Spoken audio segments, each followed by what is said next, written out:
मार देना, लेकिन सच नहीं मारूंगा। तो बात ऐसी है मित्रों, मेरा नाम सखा है। बाकी परिचय मैं समझता हूँ कि मेरा सिर्फ इतना ही है कि इंसान होने की खोज में मेरा सिर्फ एक ही परिचय है कि जीवन में चाहे कुछ भी करता हूँ, मैं इंसान होने की कोशिश में, और लगातार वो खोज जारी है। हो पाया हूँ, नहीं हो पाया हूँ, हो पाऊंगा या नहीं उसका भी पता नहीं है, लेकिन प्रयास उसी दिशा में। वो प्रयास क्या है उस पर थोड़ी सी बात कर लेते हैं। और मुझे लगता है अभी जो जितने मतभेद या जितनी बातें हैं, वैचारिक जो भी चीज़ें हुई हैं, उन सब की निचोड़ जो है वो उस 5 मिनट में आपको समझ में आ जाएगी। आखिर ये तो बात सही है कि जनता सरकार मोर्चा है, लेकिन क्यों है, क्यों है, इस पे बात करेंगे तो हमें लगेगा बहुत सारी दिक्कतें हैं इसलिए है। फिर बहुत सारी दिक्कतें हैं, उनसे आखिर परेशानी क्या है? परेशानी सिर्फ एक है, और वो है कि जब भी हम पे दबाव बनता है, जब भी समाज में एक व्यवस्था बिगड़ती है, हमारी स्वतंत्रता खोती है, हमारी स्वतंत्रता खोती है। स्वतंत्रता को थोड़ा हिंदी तरीके से संधि विच्छेद कर लेते हैं। स्वतंत्रता, स्वतंत्रता, स्व का मतलब हम, तंत्र का मतलब कई होते हैं, उन्हें बताऊंगा अभी। एक तंत्र का मतलब शरीर होता है, और एक तंत्र का मतलब व्यवस्था होता है, और एक ता है। ता के भी बहुत मतलब होते हैं। ता का मतलब होता है स्वतंत्र, ता का मतलब होता है उसी में जीना, ता का मतलब होता है दृष्टि, ता का मतलब होता है विचार, और फिर ता बहुत सारे मतलब ले लेता है जैसे जैसे हम स्वतंत्रता को अलग अलग जगह फॉलो करते हैं। तो स्वतंत्रता के संबंध में जब बात आती है तो स्व, सबसे पहले जो स्व है, अगर भारतीय हम देखें एक तरीके से अध्यात्म को, तो स्व का अर्थ होता है आत्मा। स्व का आत्मा, आत्मा एक तंत्र में रहती है जिसको कहते हैं शरीर, ठीक है। तो शरीर में हम क्या देंगे आत्मा की रक्षा के लिए, ये हम तय करेंगे कि कोई और तय करेगा? ये हम तय करेंगे ना, ठीक है। क्योंकि शरीर को जीवित रहने की जो चीजें चाहिए वो हमारा शरीर स्वयं जानता है कि क्या बेहतर है। हम लोग बहुत आयुर्वेद की बात करते हैं, बहुत सब की बात करते हैं, ऋषि मुनियों के फोटो लगा के आयुर्वेद की कंपनी खड़ी हो गई, लेकिन आयुर्वेद में दवाइयों के अलावा ये कभी नहीं बताया जाता कि ध्यान भी एक चीज होती है, ठीक है। तो पहले तो स्वतंत्रता हमारे शरीर की है, लेकिन ये शरीर एक परिवार में रहता है, ये शरीर एक परिवार में रहता, तो परिवार का एक तंत्र है, परिवार का एक तंत्र है। हम चाहते हैं कि हम सोएं टांगे फैला के 12 बजे तक, लेकिन हमारी मम्मी आके उठाती कि भाई उठ, सफाई करनी, तो क्या हम नहीं उठेंगे? जब हमारी स्वतंत्रता बाधित हो रही है, देखा जाए तो स्वतंत्रता बाधित हो रही है, लेकिन वो स्वतंत्रता एक दूसरे तंत्र में प्रवेश कर गई जिसको हम परिवार तंत्र कहते हैं। तो अगर हम वहां पे परिवार तंत्र को नहीं समझेंगे तो क्या परिवार हमारा साथ देगा? बताइए, आप साथ देगा? नहीं देगा। हर व्यक्ति अपनी स्वतंत्रता पे डट जाए परिवार के अंदर, तो क्या परिवार में एकता रहेगी? नहीं रहेगी ना। तो वहां पे एक परिस्पर एक तरीके का समझ काम करता है। लेकिन जैसे ही ये तंत्र आगे बढ़ता है, फिर एक तंत्र और आ जाता है जिसको हम कहते हैं समाज तंत्र। समाज तंत्र भी एक चीज है। समाज तंत्र कहता है, जैसे हम कहते हैं कि मास्क नहीं लगाएंगे, एयरपोर्ट पे हमें रोका गया, अभी 2 दिन पहले हम तो वहां लड़ गए, हमारी फ्लाइट कैंसिल हो गई, नुकसान हुआ 7-8 लाख रुपए का, हमारे जो काम थे जिसकी वजह से नहीं जा पाए, लेकिन कोई बात नहीं, हमने वहां विरोध किया। लेकिन क्या यही विरोध हम लेफ्ट गाड़ी चलाते हुए कर सकते हैं कि नहीं, हम तो राइट में चलाएंगे? बताइए, कर सकते हैं नहीं कर सकते? नहीं कर सकते। क्यों नहीं कर सकते?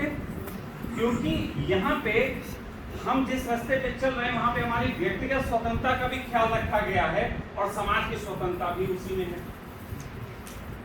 तो एक समझ है, एक जगह तो मैं विरोध कर रहा हूं व्यवस्था का और एक जगह जो है मैं पालन कर रहा हूं। एक जगह मैं समझ से विरोध कर रहा हूं और एक जगह मैं पालन कर रहा हूं। क्यों? क्योंकि एक जगह विरोध इसलिए कर रहा हूं क्योंकि वो हमारे व्यक्तिगत, हमारी आत्मा को मारने के लिए काम करा जा रहा है, और एक तरफ वहां है कि जहां पे हम सड़क पे पालन कर रहे हैं वहां हमारी आत्मा को खिलने के लिए काम किया जा रहा है। बात समझ में आई? तो जैसे कि होता है कि व्यक्तिगत रूप से मैं क्या खाता पीता हूं ये मेरा अनुभव हो सकता है, मैं कब सोऊं कब उठूं ये मेरा अनुभव हो सकता है, लेकिन परिवार में जो बना है वो मैं खाऊंगा। और उसी तरीके से परिवार के सदस्यों का भी फर्ज है कि वो इस तरीके का भोजन बनाए कि सबकी रुचि का हो। फिर उससे आगे बढ़ के परिवार समाज में आता है, और समाज भी एक चीज में आता है जिसके विषय में हम लोग यहाँ बैठे हैं, और वो होती है राजतंत्र। समाज एक चीज के अंदर आता है, वो होता है राजतंत्र। और राजतंत्र में अगर कुछ गड़बड़े हो तो उसको याद दिलाना एक व्यक्ति का कार्य भी है, और राजतंत्र में कुछ सहयोग कर सके उसके लिए भी व्यक्ति के फर्ज हैं।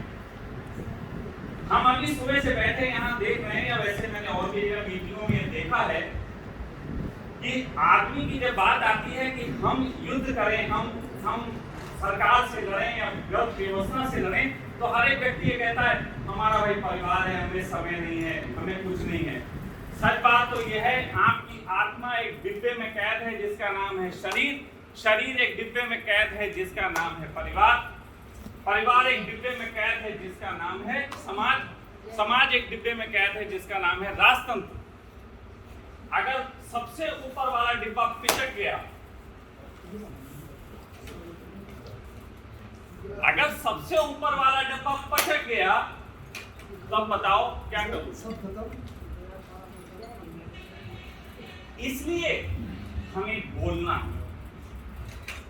बात इस चीज की नहीं है कि हमें राजा से कोई लड़ाई लड़नी है, बात इस चीज की है कि हमें सांस लेनी है। अगर सांस लेने में सबसे ऊपर वाला डिब्बा दिक्कत देता है तो हमें बोलना पड़ेगा।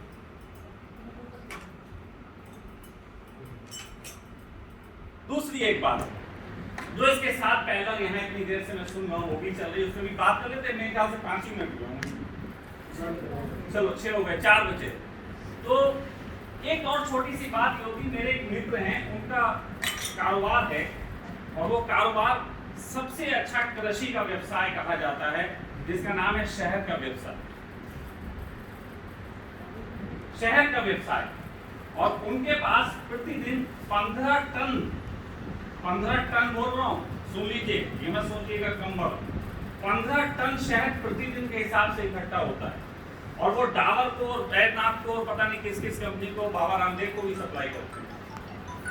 एक दिन मैं ऐसे ही बैठा था, ऐसे तो आप सब जानते होंगे, लेकिन फिर भी मैंने कहा कि 15 टन एक ही छत्ते में तो नहीं होता, एक ही छत्ते में तो नहीं होता ना, उसके लिए बहुत सारे छत्ते चाहिए होते हैं। लेकिन हर छत्ते में एक रानी मक्खी हो, एक रानी मक्खी, ठीक है। यहाँ भी ये छत्ता पूरा इकट्ठा हुआ, बताओ यहाँ रानी मक्खी कौन? जब बैठी, अब ये बताओ इस मधुमक्खी के छत्ते को उखेड़ के सोनीपत भी ले जाओगे, झज्जर भी ले जाओगे, कहाँ कहाँ ले जाओगे, और क्या 15 टन शहद हो पाएगा? इसका मतलब ये है कि आप जब ये कहते हो कि संगठन बनाने के लिए सुबह व्हाट्सएप करो, सुबह ये करो, ये सब करने की जरूरत नहीं। वहां के 5 आदमी में से एक को चने के झाड़ में चढ़ा दो। हनुमान एक बार मुझे मिल गए सपने में तो मैंने उनसे पूछा, मैंने कहा भाई लंका क्यों जलाई? बोले हमने लंका नहीं जलाई, हमने तो अपने पूंछ की आग बुझाई, लंका जल गई। थोड़ी समझो मैं बात क्या कह रहा हूं। अगर ये लड़की अपने मोहल्ले में, अपने शहर में चाहती है कि जनता सरकार मोर्चा का एक संगठन बने, तो इसके लिए इसे ज्यादा दूर जाने की जरूरत नहीं है। जो सामने एक सिलेंडर वाला आके सिलेंडर पटक के सड़क तोड़ता है, उसी से भिड़ जाए, हो गया ना? देखो समझो मैं क्या कह रहा हूं, थोड़ा थोड़ा सबको लड़ना पड़ेगा, सबको रानी मक्खी बनना पड़ेगा, तब बहुत शहद इकट्ठा होगा जिससे मिठास से हम समाज को अच्छा कर सकते हैं। लेकिन अगर हमने सोचा सिर्फ एक मक्खी, तू इस छत्ते से निकल, थोड़ा उस छत्ते में आ जा, तो सच बता रहे कि मक्खी दुखी हो जाएगी। हाँ, मैं समझ सकता हूँ, क्योंकि वो देखो कल रात को 3 बजे तक भागे, सुबह फिर यहाँ, ये दुखी होना ना है, एक दिन हो जाते हैं। अभी मेरी दिन सुशील से बात चल रही थी, सुशील कहने लगा हम इतना भागे खुद ही नहीं मान पाओगे। फिर सोचा पहले अपने को ठीक कर लेते फिर देखेंगे, कुछ करना पड़ता है। शरीर नहीं रहेगा आगे काम कैसे करोगे? तो अगर एक ही मक्खी को तुम हर छत्ते में डालने की कोशिश करोगे तो ना तो तुम्हारे पास शहद ज्यादा इकट्ठा होगा और ना ही तुम कुछ कर सकते हो, और वो मक्खी भी एक दिन जो है परेशान हो जाएगी। या फिर वो मक्खी केजरीवाल बन जाएगी, जैसे किसी ने कहा था अभी, या फिर वो मक्खी केजरीवाल बन जाएगी। केजरीवाल बन जाएगी तो फिर तुम इनसे जाके संवाद नहीं कर सकते, क्योंकि फिर इतने फोन आते हैं, हर एक से कहां तक संवाद करें। मैं तो मेरा फोन बजने ही नहीं देता, लोग रख रखे लोग उठाएं। बात थोड़ी समझने की यहाँ पे यही है कि हर व्यक्ति को खुद लड़ना पड़ेगा हर एक के लिए। ना सुशील लड़ने आएंगे, ना डॉक्टर साहब लड़ने आएंगे। हर व्यक्ति को अपनी लाइफ खुद लड़नी पड़ेगी। और एक बात पक्की है, मैं आपको एक चीज बताता हूँ कि काशी राम जो थे, उनका मैंने एक वक्तव्य पढ़ा था। निश्चित ही मैं किसी पार्टी का मैं भी नहीं हूँ, लेकिन उनका एक वक्तव्य पढ़ के मुझे उनसे थोड़ा प्रेम हुआ। वो वक्तव्य ये था कि एक बार एक व्यक्ति उनके पास आया और उसने कहा कि बुजुर्ग, मेरी बेटी के साथ रेप हो गया है, हम चाहते हैं कि आप थाने में चल के रिपोर्ट लिखाएं। काशीराम ने उनसे पूछा, कहने लगे कि तुम तो सही सलामत दिखते हो। बोले जी हमारे साथ तो बेटी के साथ रेप हुआ। तो बोले नहीं, तुम तो सही सलामत दिखते हो। तो बोले हाँ मैं ठीक हूँ, मैं घर से आ रहा हूँ। बोले तुम्हारी बेटी के साथ रेप हो गया, तुम सही सलामत हो, मुझसे मदद मांगने आ गए सीधे। थोड़ा लड़ते, थोड़ा भिड़ते, थोड़ा जाके माथा पच्ची करते, थोड़ा तर्क मजबूत करते, थोड़ा पुलिस वालों के 2 थप्पड़ खाते। ये बिल्कुल वही बात है जिसको कहते हैं कि ना, खुदा भी उसकी मदद के लिए आता है जो खुद की मदद करता है। अगर हमें, शब्द थोड़ा सा प्लीज बुरा नहीं मानिएगा, अगर हमें नपुंसकों की भीड़ इकट्ठी करनी है तो हमें एक ही रानी मक्खी चलेगी। और अगर हमें सिंहों की तरह दहाड़ना है तो उसके लिए हर मक्खी को सिंह होना पड़ेगा। मैं आज इन बच्चों के साथ, मेरे साथ 3-4 बच्चे हैं रहते हैं, तो इनके साथ आ रहा था। तो मैंने रास्ते में इनसे बात करते करते, ये किसी विषय पे आजकल काम कर रहे हैं, तो मैंने इनको बोला करो। तो कह रहे सखा जी आपको पता है आप हम लोग को क्यों कह रखा? हमने कहा जब तुम करोगे तो तुम सीखोगे, नहीं तो मेरे पीछे पड़े रहोगे। तुम जब करोगे तो सीखोगे। जो देवेंद्र को वहां तकलीफ हुई खाने में, वो देवेंद्र जानता है। जिस तन बीते वो तन जाने, बाकी कोई नहीं जानता। ताली बजाने वालों की भीड़ ने इस देश का बड़ा नुकसान किया। मैं पिछले 2 महीने से, 2.5 महीने से शांत था, अपने कमरे में था, ज्यादा निकल नहीं रहा था, ज्यादा लाइव भी नहीं आता था। बहुत से लोग सोच रहे थे कि सखा जी कहाँ बैठे, क्यों नहीं निकल रहे। मैं बहुत कम किताबें पढ़ता हूँ अपनी जिंदगी में, शायद मैंने 1 किताब पढ़ी हो। मैं किताबों को नर्क मानता हूँ, फिर भी मैंने सोचा शायद कहीं मैं भूल कर रहा हूँ। तो मैंने इस पृथ्वी का पूरा इतिहास जो है अपने तरीके से 2.5 महीने में कमरे में बैठ के इंटरनेट के माध्यम से, दोस्तों के माध्यम से सब जान लिया। 2.5 महीने में पूरी पृथ्वी का इतिहास मैंने समझ लिया, कहाँ क्या किस तरीके की क्रांतियां कब किसने की, लेनिन, हिटलर, ये वो सब कुछ। और मैंने एक ही चीज जानी, कहते हैं कि जब कोई दिया जलता है तो प्रकाश विदा हो जाता है। किस किस को ऐसा लगता है कि एक दिया जलता है प्रकाश विदा हो जाता है? ओ सॉरी, अंधेरा विदा हो जाता है। किस किस को ऐसा लगता है? मुझे भी एक बार ऐसा लगा था, ऐसी भ्रांति हो गई थी थोड़ी सी कि एक जलता है दिया तो अंधेरा जो है वो गायब हो जाता है।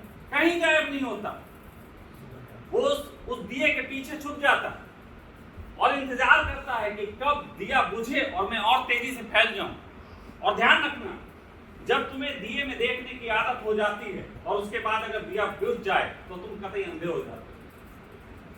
वैसे तो अंधेरे में थोड़ा बहुत देखते हो, क्योंकि हम सब उल्लू प्रजाति से गुजरे हुए, कहीं ना कहीं रात में आंख काम करती है। लेकिन जब जब हम आश्रित हो जाते हैं किसी उजाले के ऊपर, तो हमें जो है अंधेरा बहुत भयंकर तरीके से काटता है। इसलिए मैंने पूरे पृथ्वी के, आप किसी भी आंदोलन की बात करो, मैं फिर उस पर बात कर लूंगा कि किसी भी आंदोलन से सिर्फ ज्यादा से ज्यादा यही हुआ कि हर दिए ने, हर एक व्यक्ति ने जो दिए की तरह समाज में आया, उसने अपने जाने के बाद लाखों अंधे पैदा कर दिए, लाखों अंधे। आज जो हम देखते हैं अंधों की भीड़, उसका कारण वो सब लोग हैं जो साहसी थे। हर धर्म से एक आदमी निकला है, बाकी सब अंधे निकले। किसी भी धर्म की बात उठा लो, 2500 साल से बुद्ध आए, उसके बाद कोई दूसरा बुद्ध नहीं आया, सब बुद्धू हो गए। बुद्ध के साफ साफ स्पष्ट लिखा है, अपो दीपा भव, अपने दिए खुद बनो। और सब कह रहे हैं, बुद्ध वो कहते नहीं, बुद्ध के पीछे चलो, बुद्धम शरणम गच्छामि। जब बुद्ध कह रहे हैं कि अपने दिए स्वयं बनो, और तुम कह रहे हो बुद्धम शरणम गच्छामि, तो सोचो अंधे हो कि क्या हो। अभी सुशील जी ने मेरे पैर के हाथ दिया, आप लोगों को नहीं दिखा, वो कैसे सोचो फिर चलेगा। अगर आप लोग कहो तो फिर इनके पाँव लगाने का मैं आप समझ जाऊं, आप लोग कहो तो आप काम समझो। ये भीड़ में शामिल हो गया, इन्हें गुरु बन गया। मैं मित्रों सिर्फ एक बात कहना चाहता हूं, मैं स्वयं में एक गुरु हूँ। मुझे लोग मानते हैं, चलते हैं, लेकिन मेरा एक काम है, मेरा सिर्फ एक काम है। काम की बात करो भाई, ये बताओ, 2 मिनट रह रही, खत्म हो गए। ये जितनी भी बातें कही, अगर आपको लगता है कि काम की नहीं है, तो हो सकता है कि शायद मैं गलत हूँ, मैं उसको क्षमा प्रार्थी हूँ, आपको मेरी बात सुनने की जरूरत नहीं। लेकिन अगर आपको समाज में जागृति लानी है, तो किसी एक दिए के लिए नहीं लानी है, एक दिए के नीचे नहीं लानी है, आप सबको दिया बनना पड़ेगा, और सब मिलके सूरज बने, तब शायद कोई संभावना, उससे कम में कुछ नहीं।